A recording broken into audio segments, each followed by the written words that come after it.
Bienvenidos a NTD en español. Soy Mayra Jaime y vayamos directo a la información. El expresidente Trump respondió a la citación del comité del 6 de enero y escribió una carta al presidente del comité. Un grupo de conservadores están demandando al Departamento de Justicia por negarse a aplicar la ley que prohíbe manifestaciones frente a las casas de los jueces. Y el gobernador de Florida, Ron DeSantis, se pronunció tras el veredicto del tirador de Parkland. Además, hubo una inusual protesta en Beijing, la capital de China. Dos grandes pancartas contra el líder del Partido Comunista Chino, Xi Jinping, colgaban de un paso a desnivel.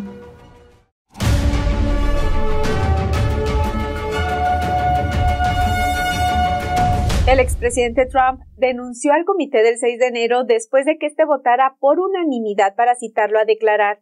Él respondió oficialmente con una carta al panel. Veamos los detalles. Con una carta de 15 páginas titulada Pacífica y patrióticamente, el expresidente Trump respondió oficialmente este viernes la citación del comité del 6 de enero. Trump cuestionó por qué el comité lo cita a menos de un mes de las elecciones de mitad de mandato y dijo que el comité ignora por qué tanta gente acudió al Capitolio en primer lugar, quienes creían que las elecciones de 2020 fueron un fraude. También señala que él pidió que se desplegara la Guardia Nacional mucho antes, pero rechazaron su pedido.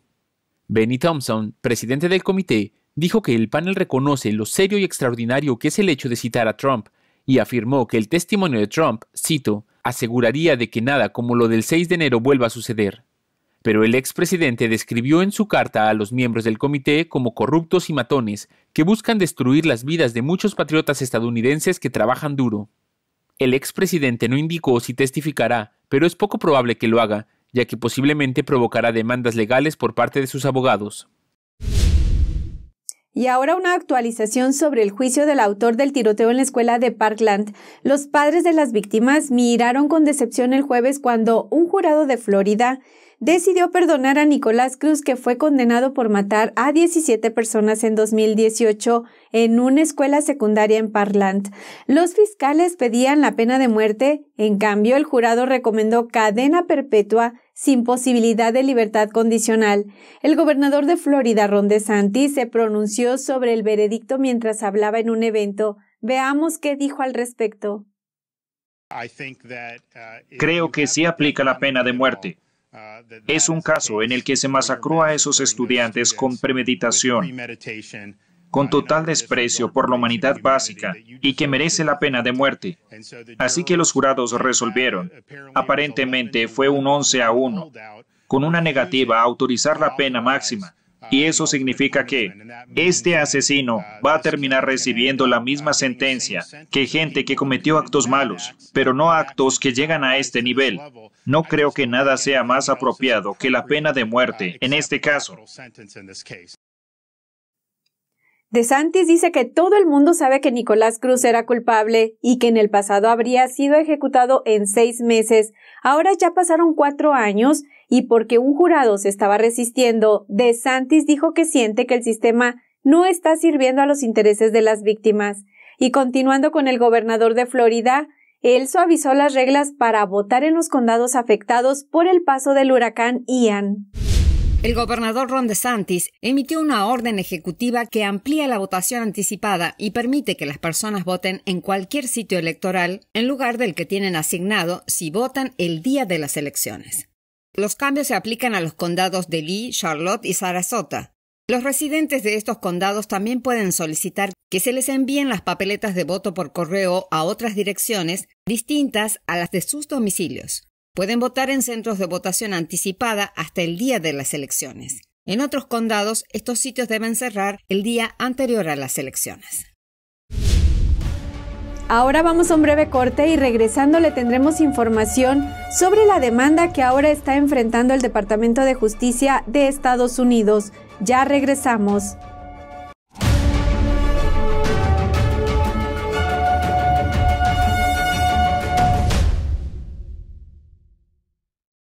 A América Latina pode, nesse momento, ser o grande farol para a nova esquerda que nós precisamos criar no mundo. Nós estamos cercados de bandeiras vermelhas. Las preguntas me parecieron demasiado importantes para ignorarlas.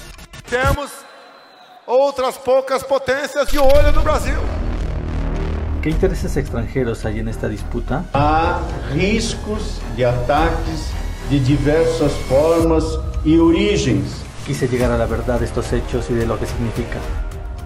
Virtually every country in Latin America is now going down the Sao Paulo Forum Road, the Workers' Party model. Isso acaba por transformar esses países em narco-estados. É o último bastião da América do Sul. Se cair o Brasil, é perigo muito grave para todas as Américas. One of the most critical elections in world history. It's not just about Brazil. This is about the entire Latin America. This is about the entire Western Hemisphere. And if the Western Hemisphere falls, that's it. That's a communist world. So that's the short answer. Creo que informarse de verdad es más que solo conocer los hechos, es investigar, es buscar la verdad para ser libre. ¿Quieres saber más? ¿Quieres llegar a la fuente? Venga con nosotros al Descubierto, un programa donde no solo compartimos las noticias, sino que también vemos los hechos desde diferentes ángulos y de manera imparcial. Suscríbase gratuitamente a nuestro canal Al Descubierto y usted podrá tomar una decisión informada. Lo esperamos de lunes a viernes en YouTube y en Epoch TV, 19:30 hora del Este.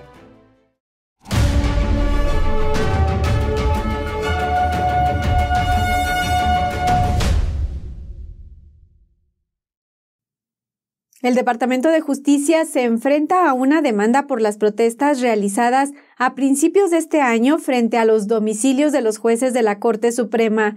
Un grupo conservador demanda documentación. Aquí tenemos los detalles.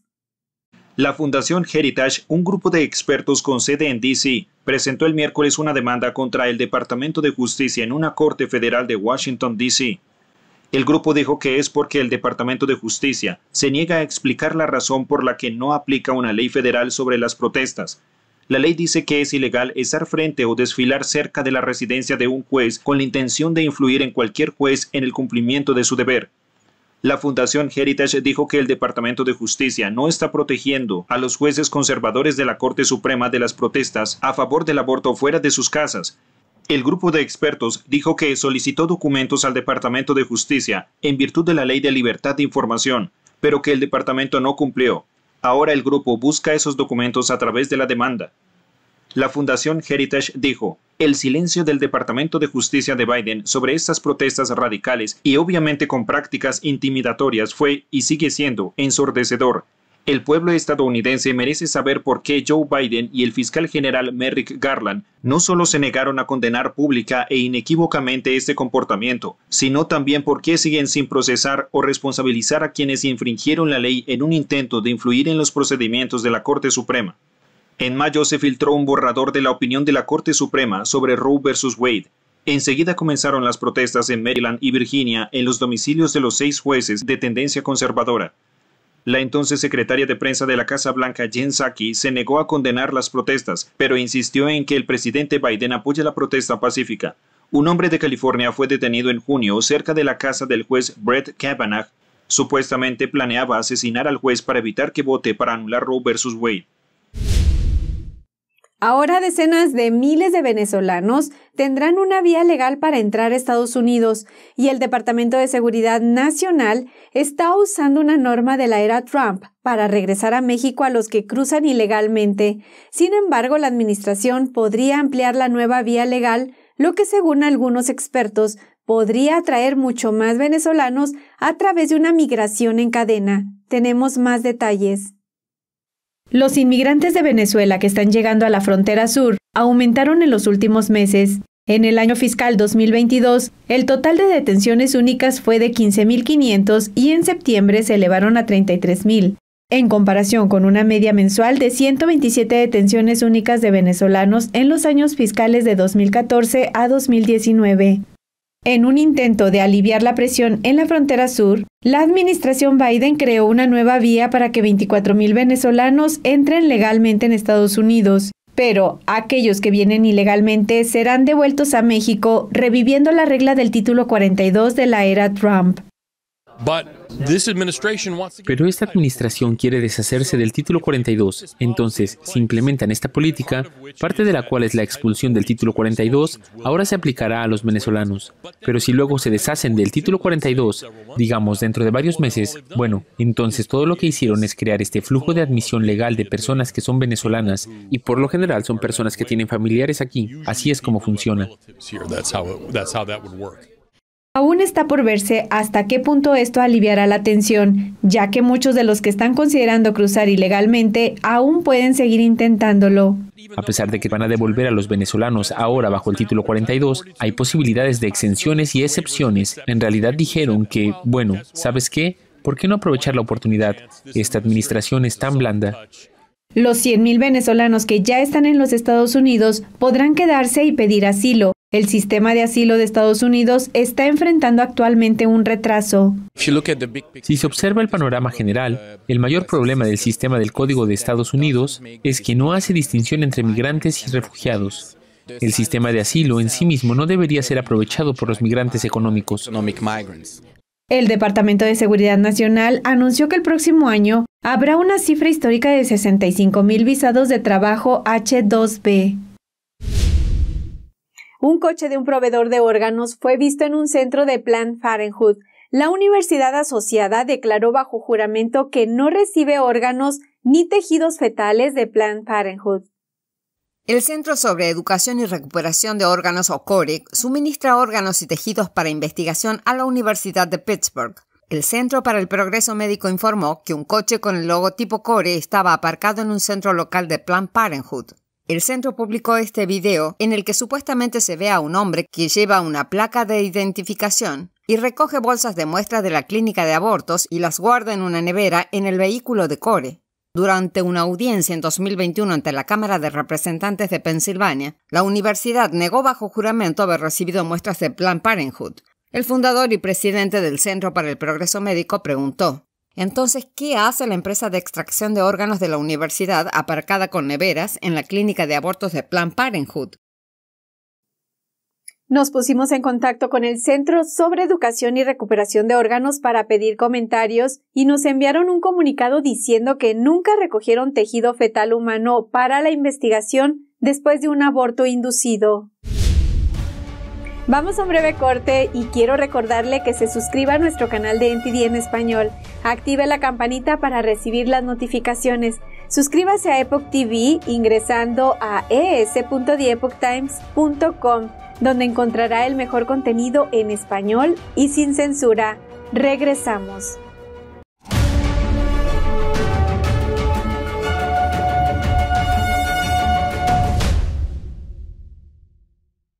Saludos desde En Primera Plana, de NTD, el lugar donde buscamos respuesta a tus preguntas, donde tocamos los temas que importan, que impactan nuestras vidas, y no solo vamos a tocar la superficie. Nuestra misión es que tú entiendas profundamente lo que está ocurriendo en nuestras comunidades. Estamos aquí para que no te pierdas lo importante. Míranos en YouTube y en Epoch TV de The Epoch Times en español de lunes a sábado a las 10:30 de la noche, hora del este. Te esperamos. Hasta pronto. Los expertos dicen que lo que pasa en China termina pasando en el resto del mundo. Pero ¿qué pasa en China realmente? Pocos se animan a contarlo. Censura y ocultamiento, persecución de creencias, vigilancia extrema y crédito social. Mírelo antes en China en Foco y entérese de primera mano de noticias que le gustaría saber antes que nadie. Mírenos en YouTube y en Epoch TV del Epoch Times en español, de lunes a viernes a las 7 de la tarde, hora del este.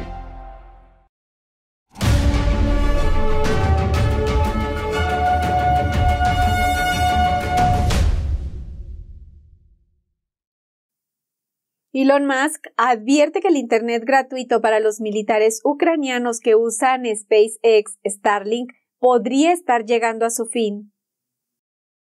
La empresa donó a Ucrania unos 20.000 satélites Starlink para ayudar a la comunicación militar del país después de la destrucción de las líneas de telefonía móvil e Internet durante la guerra con Rusia.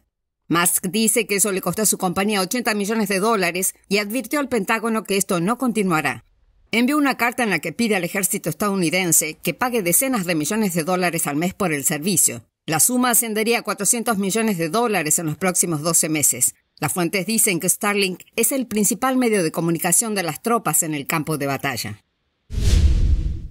Pasando a un tema muy diferente, este jueves se vio una imagen muy inusual en la capital china. 2 pancartas contra el líder del Partido Comunista Xi Jinping y sus políticas colgadas en un puente muy transitado. Esto sucede a pocos días de la próxima reunión del Congreso del Partido Comunista Chino. En una de ellas se lee: hagamos huelga en escuelas y en el trabajo y destituyamos al dictador traidor Xi Jinping.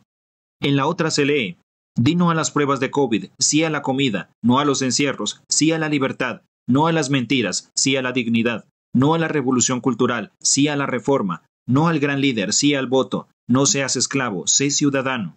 El video muestra columnas de humo negro saliendo del paso elevado y una voz que repite el mensaje por megáfono. La policía acudió rápidamente a retirar las pancartas. El suceso es extraordinario porque ocurrió en la capital de China. En las últimas semanas, Beijing ha reforzado la seguridad para la reunión del Congreso del Partido Comunista, en la que se espera que Xi asuma un tercer mandato sin precedentes. También es muy inusual que se condene a Xi por su nombre durante las protestas. Los mensajes relacionados con la protesta fueron eliminados de Internet en China apenas unas horas después del incidente. Incluso la palabra Beijing fue prohibida en las redes sociales chinas y es probable que los manifestantes se enfrenten a un severo castigo. Según una investigación, China habría acumulado equipos de protección médicos antes de la pandemia. Julián Bertone nos tiene la nota completa. Adelante, Julián.